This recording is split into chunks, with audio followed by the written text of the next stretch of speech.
अच्छा, औज़ुबिल्लाहि मिनश्शैतानिर्रजीम, बिस्मिल्लाहिर्रहमानिर्रहीम।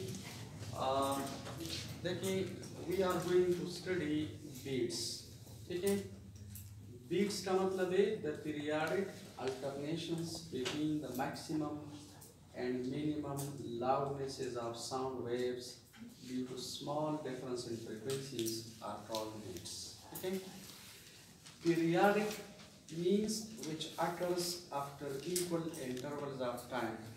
यानी जिसमें periodicity हो. Periodicity means occurrence after equal intervals of time. Now you will see how.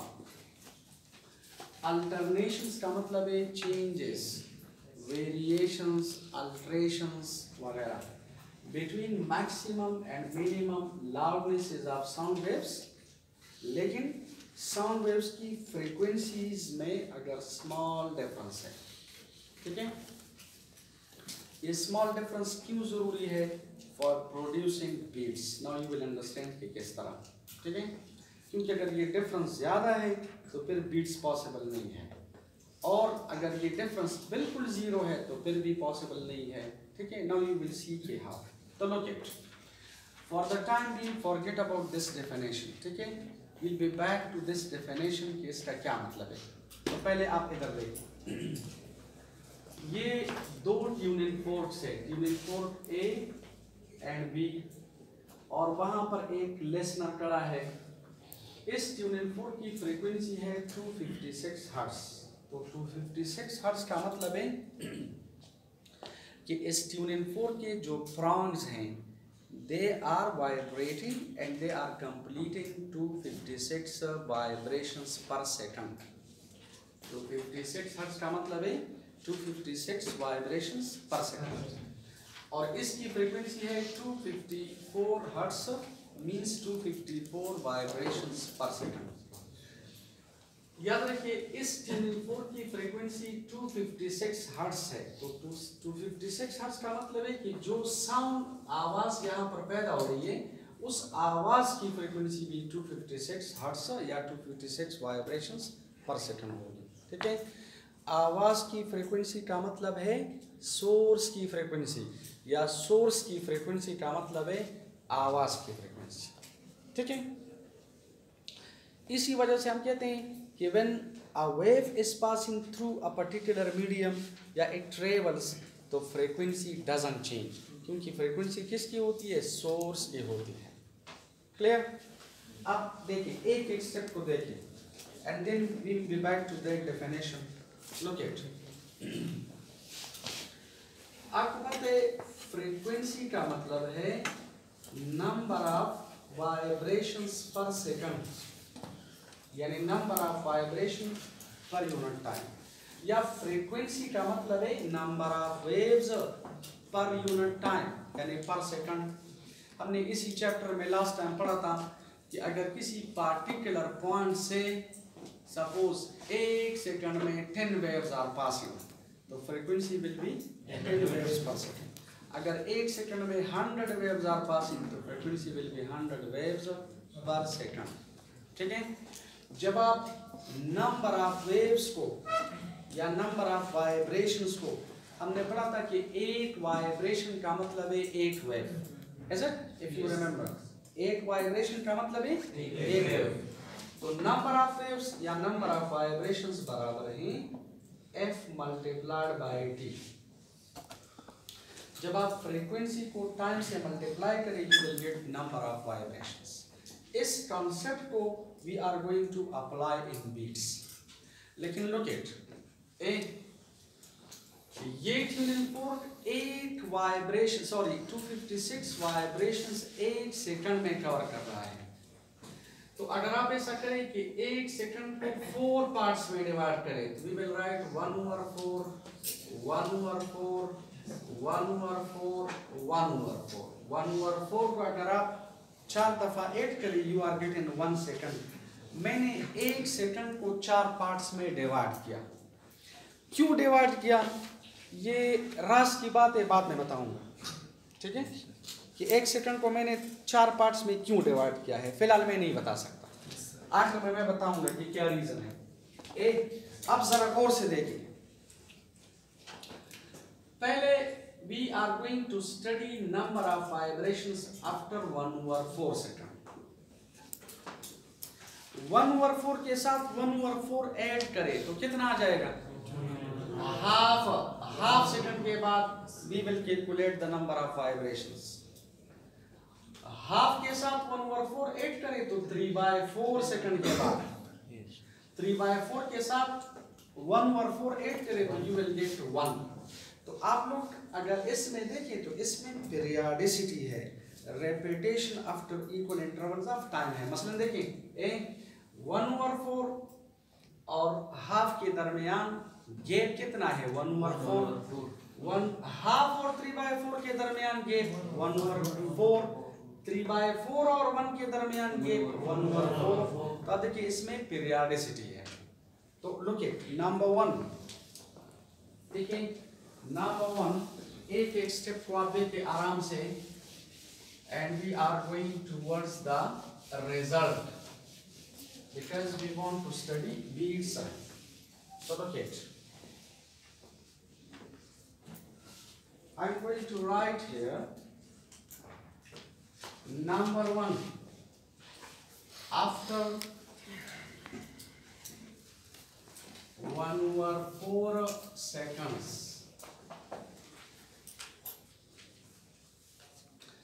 ये देखना चाहते हैं कि 1/4 सेकंड के बाद ट्यूनिंग फोर्क ए कितने वाइब्रेशंस कवर कर रहा है और बी कितने कवर कर रहा है. तो look at a number of vibrations covered by tuning fork A is equal to frequency of tuning fork A multiplied by time. Is it? वो कंसेप्ट अप्लाई कर रहे हैं. N is equal to F T. तो देखिए I write N A is equal to, ये frequency है 256 hertz and the time is 1/4. तो अगर आप ये कैलकुलेट करें तो इससे आता है आई थिंक 64. आ रहे इससे 64. शाबाश. 64 क्या? वाइब्रेशंस. हमने इसी चैप्टर में पढ़ा था कि एक वाइब्रेशन का मतलब है एक वेव, और एक वेव की लेंथ को हम क्या कहते हैं? वेवलेंथ. और wavelength is represented by lambda. तो 64 वाइब्रेशंस का मतलब है 64 लैम्डा. ये अंडरस्टैंडेबल है? यानी 1/4 सेकंड के बाद ट्यूनिंग फोर्क ए 64 वाइब्रेशंस कवर कर रहा है. तो 64 लैम्डा.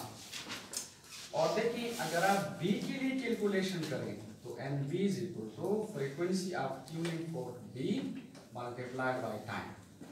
इसमें अगर आप वैल्यूज पुट करें तो we are getting this is 54 and multiplied by 1/4. याद रखिए इससे आता है 63.5. मतलब 63.5 वाइब्रेशन. तो 63.5 वाइब्रेशंस का मतलब है 63.5 वेवलेंथ. ठीक है. अब अगर आप इन दोनों में पाथ डिफरेंस देखें, पाथ डिफरेंस, तो देखिए पाथ डिफरेंस में क्या होगा? 64 lambda minus 63.5 lambda. What is the path difference? Half. The path difference is lambda by 2. Lambda by 2 path difference is the condition for destructive interference. और destructive interference का मतलब है कि compression rarefaction के ऊपर या rarefaction compression के ऊपर आ जाते हैं. डिस्ट्रक्टिव इंटरफेरेंस का मतलब है कि आवाज की जो लाउडनेस है it will be minimum. The loudness will be minimum when two sound waves are destructively interfere with each other. So what happens? The loudness will be minimum. 1/4 second के बाद आवाज की जो लाउडनेस है इट इज. अच्छा देखिए इस 1/4 second के साथ अगर आप 1/4 सेकंड ऐड करें तो after half second number 2 after half second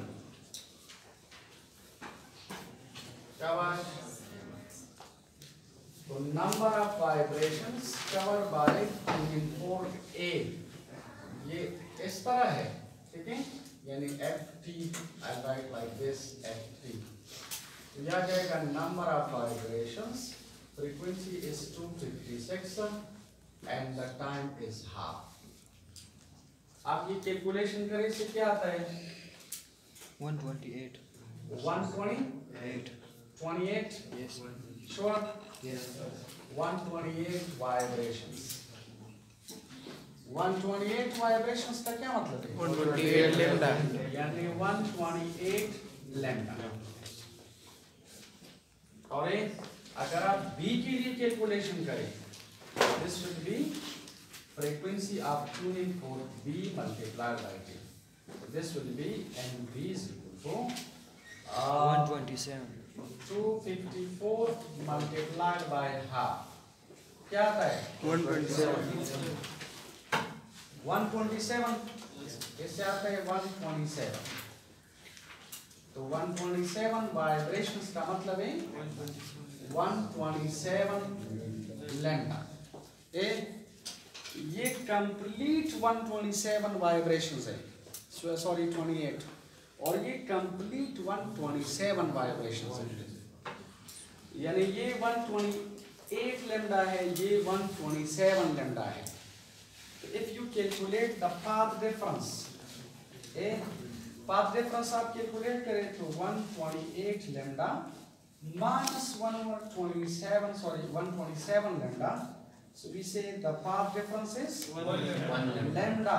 Lambda is the condition for constructive interference. Constructive interference का मतलब है loud sound. Constructive इंटरफेरेंस में एम्पलीट्यूड बढ़ जाता है and you know loudness depends upon amplitude. अगर एम्पलीट्यूड बढ़ जाते आवाज की लाउडनेस ज्यादा होगी तो याद रखिए the loudness will be maximum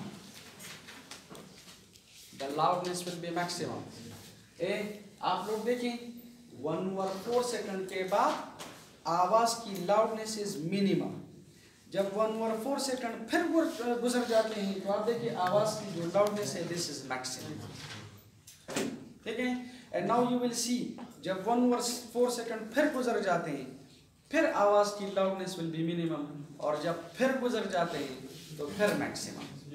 इसका मतलब है कि आवाज की जो लाउडनेस है इसके मैक्सिमम और मिनिमम लाउडनेसेस में periodic changes are occurring. These periodic changes, periodic alternations को we call beats। अब आप देखिए हाफ के साथ आप 1/4 ऐड करें तो 3/4 आ जाएगा। तो देखो अगर आप यहाँ पर लेके नंबर 3 after 3/4 seconds तो I'll write in A is equal to frequency of tuning fork A multiplied by time। बिल्कुल exactly the same process है। This is 256 and this is multiplied by 3/4। जब आप 254 को 4 से डिवाइड करें तो 64 आता है। इस 64 को 3 से मल्टीप्लाई करें तो क्या आ जाएगा? शाबाश बताएं मुझे। 192 वाइब्रेशंस। तो 192 वाइब्रेशंस का मतलब है 192 और सिमिलरली अगर आप NB कैलकुलेट करें तो NB is equal to FB multiplied by T तो NB is equal to this is 254 multiplied by time is 3/4। तो इससे आता है आई थिंक क्या जाएगा 190 and half lambda, ठीक है, सॉरी वाइब्रेशंस। वाइब्रेशंस, और ये बराबर है 190 into half of 190 and half आते हैं ना? Yes, sir. 190.5. Clear? Yes. What will be the path difference? 192 lambda minus 190 and half lambda. So the path difference will come out to be Lambda 3 by by 2 lambda. The path difference is 3 by 2 lambda. 3 by 2 lambda is the condition for Destructive interference. destructive interference का मतलब है आवाज की loudness will be Minimum. This will be minimum. और अगर आप 3 by 4 के साथ 1/4 ऐड करें तो we are getting 1. So after 1 second it is covering 256 vibrations and this is covering 254 vibrations. So after 1 second if you see it will be like this.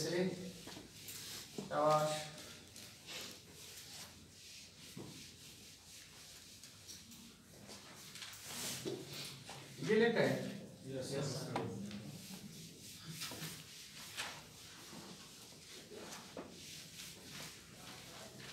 अच्छा देखिए, number 4 after 1 second अगर आप calculation करें, ये calculation आप लोगों के book में नहीं है तो ये आप लिखेंगे, शाबाश, और पेपर में भी आप इसी तरह लिखेंगे। देखिए, this will be NA is equal to FA multiplied by D. So this is NA. Frequency है 256 Hertz multiplied by time which is 1 second. So we are getting 256 vibrations. 256 vibrations का मतलब है 256 lambda. Or similarly for tuning fork B, this is like this. So we will write this is 254 multiplied by 1. So देखिए, we are getting our 254 vibrations, which is 254 lambda. सही है? Now tell me please, what is the path difference? 256. देखिए 2 lambda, 256 lambda minus 254 lambda. So we are getting, आप देखिए we are getting 2 lambda. ठीक है? 2 lambda is the condition for Constructive interference. constructive interference. आवाज की loudness will be maximum. शाबाश.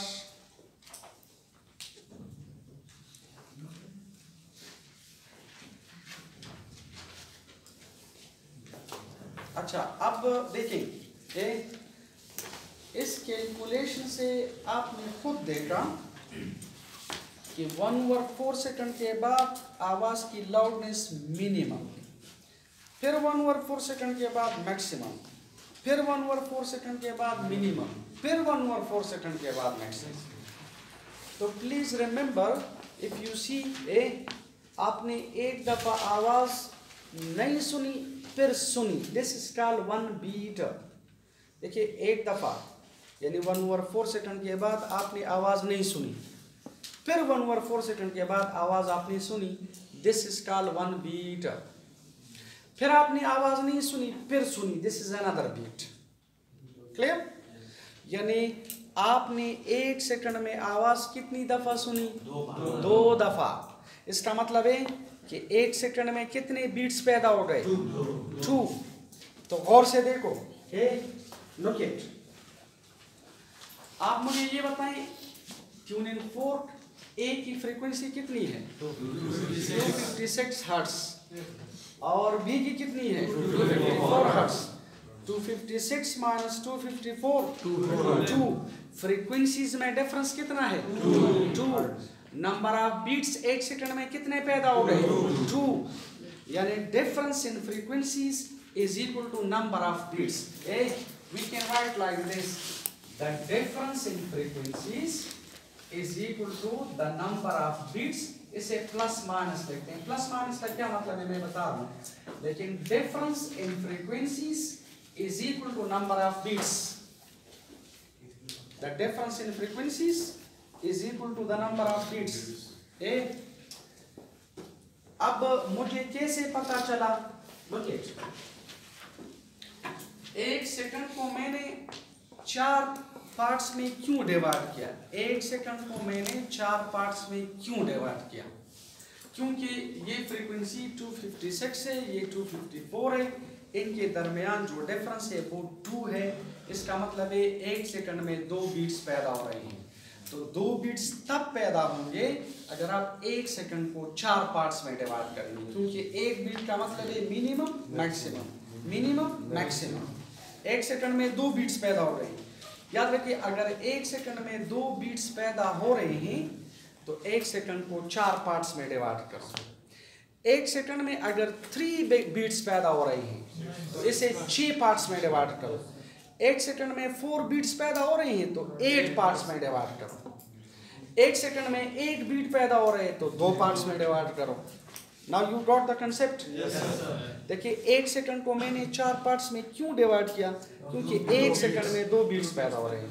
तो 2 beats के लिए 1 सेकंड को 4 पार्ट्स में डिवाइड करो. ठीक है.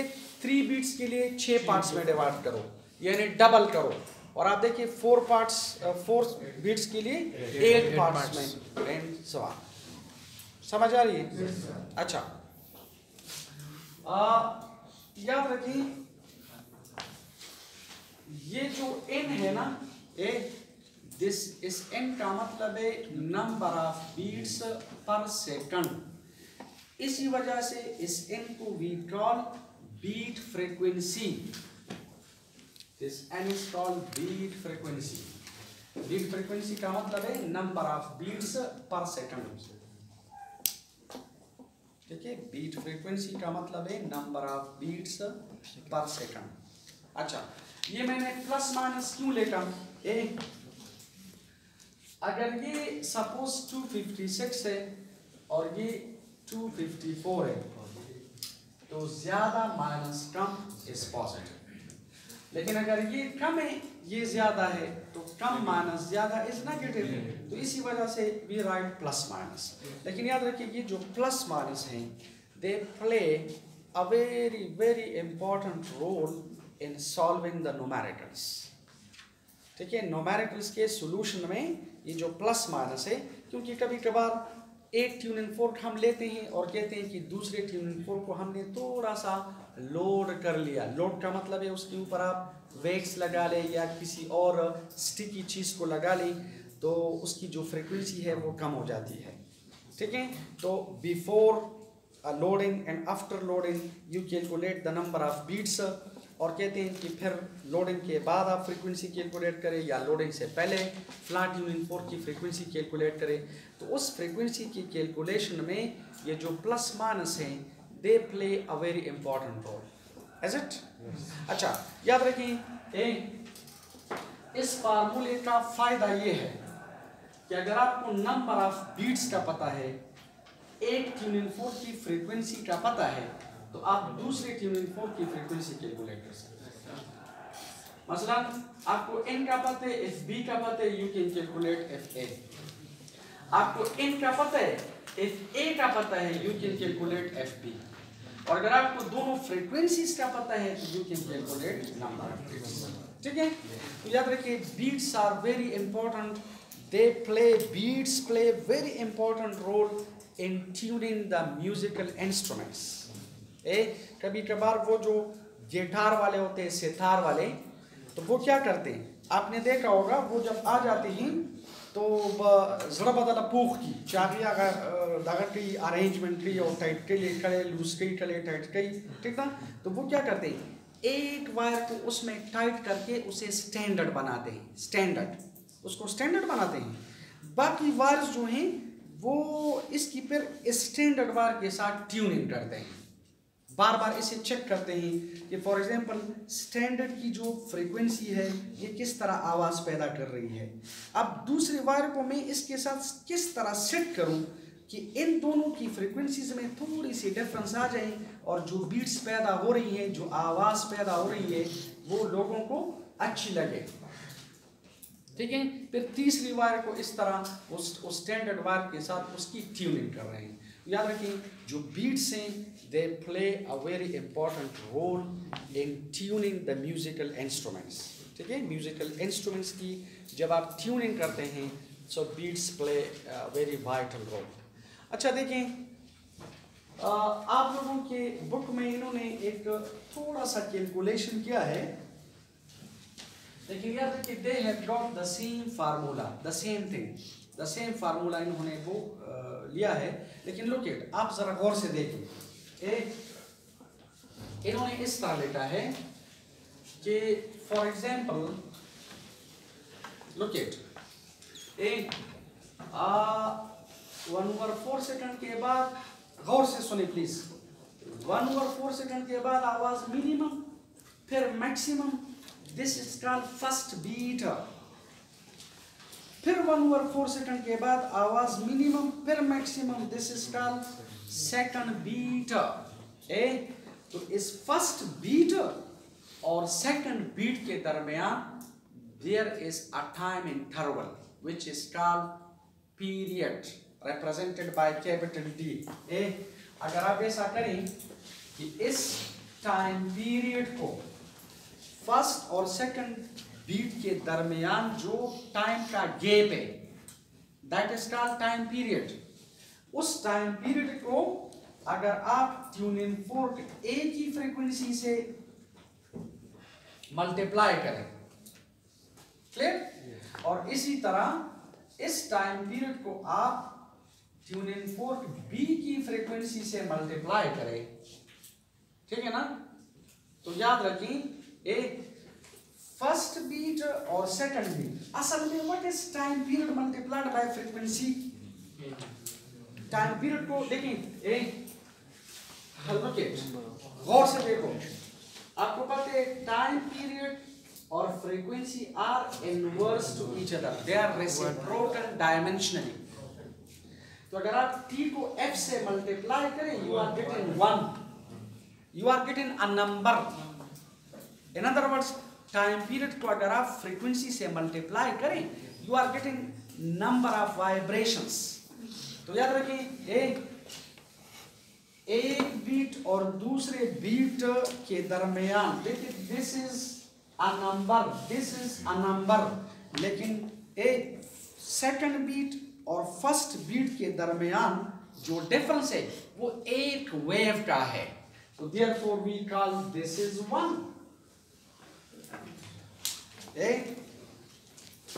लुक इट, फ्रीक्वेंसी को जब आप टाइम पीरियड से मल्टीप्लाई करें, टाइम पीरियड का यूनिट है सेकंड और फ्रीक्वेंसी का यूनिट है वाइब्रेशन पर सेकंड, ठीक है, ये cancel, you are getting vibration. Vibration का मतलब है वेव, एक वाइब्रेशन का मतलब है वेव। तो देखिए, फर्स्ट बीट और सेकंड बीट के दरमियान जो, यानी फर्स्ट बीट और सेकंड बीट के दरमियान एक वेव का डिफरेंस है। So this difference is equal to 1, this difference is equal to 1। अगर आप इसे इस तरह लिखें, t and this is fa minus fb is equal to 1, so fa minus fb is equal to, ये t नीचे आ जाएगा, so this is 1 over t, and what is 1 over t? Frequency. And what is this n? Beat frequency. So this is beat frequency, therefore fa minus fb is equal to beat frequency, and if you write plus minus doesn't matter, ठीक है? So we can write it like this. अच्छा देखिए, आप लोगों के book में beats का एक ग्राफिकल रिप्रेजेंटेशन है, ठीक है, लेकिन वो अगर मैं इधर बना रहा हूँ बोर्ड पे तो it will take a lot of time, लेकिन मैं रफ बना रहा हूँ, रफ एक ग्राफ में बना रहा हूँ।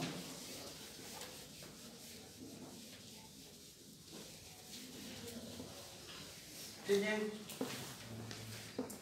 आप बुक में देखें, लेकिन मैं सिर्फ आपको समझा रहा हूं।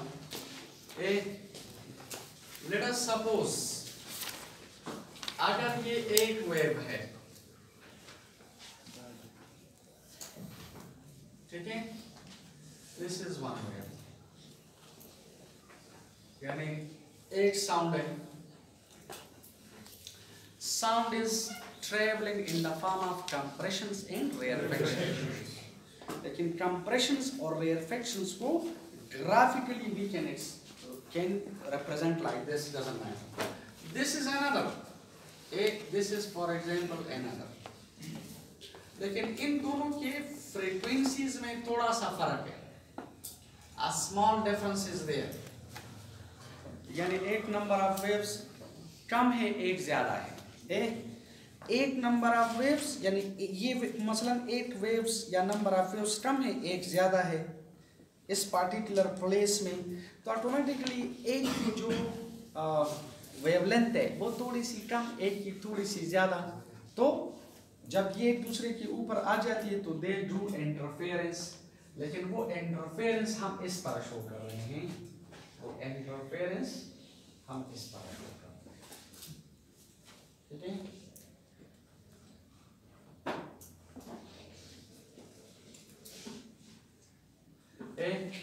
यानी यहां पर पीरियडिकली ये वेव्स जब एक दूसरे के ऊपर आ जाती है तो ये एम्पलीट्यूड आहिस्ता आहिस्ता बढ़ जाते हैं। यहां पर आप देखिए एम्पलीट्यूड मैक्सिमम, तो मैक्सिमम एम्पलीट्यूड का मतलब है loudness, the loudness is maximum. और फिर आप देखिए ये आहिस्ता आहिस्ता कम और यहाँ पर बहुत ज्यादा कम, तो लाउडनेस इज मिनिमम। अब देखिए amplitude minimum, loudness is minimum, और फिर आप देखिए एम्पलीट्यूड ज्यादा, यहाँ पर एम्पलीट्यूड इज मैक्सिमम, ठीक है, तो द लाउडनेस इज मैक्सिमम, और फिर एम्पलीट्यूड कम, द लाउडनेस इज लेस। तो in a sense you can say कि सपोज 1/4 सेकंड के बाद, ठीक है, लेट अस सपोज 1/4 सेकंड के बाद अगर आप मिनिमम शो करें, 1/4 सेकंड के बाद the loudness is minimum, then maximum, then minimum, then maximum, then minimum, and so on. So graphically it is represented like this.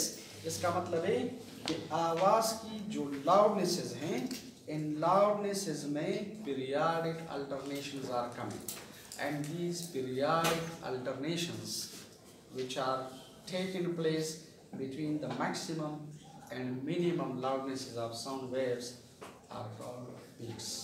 Okay, thank you.